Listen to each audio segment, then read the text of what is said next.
আসসালামু আলাইকুম প্রিয় মুমিন মুসলমান ভাই বন্ধু স্নেহভাজন, সবার জন্য শুভ কামনা করে ঈদ মোবারক।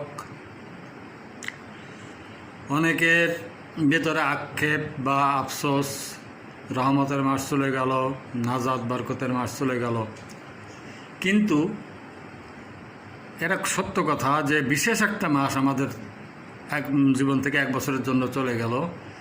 এর অর্থ এই নয় যে আমাদের জীবন থেকে রহমত নাজাত বরকত চলে গেল। আমরা এমনই স্রষ্টার সৃষ্টি, যিনি আমাদের শুধু সৃষ্টি করে ছেড়ে দেননি, তিনি আমাদের পালনকর্তাও বটে, রব। তিনি আমাদের লালন পালন করছেন এবং সর্বক্ষণ আমাদের প্রতি তার দয়া বর্ষিত হচ্ছে। তো সুতরাং আজ শেষ রোজা,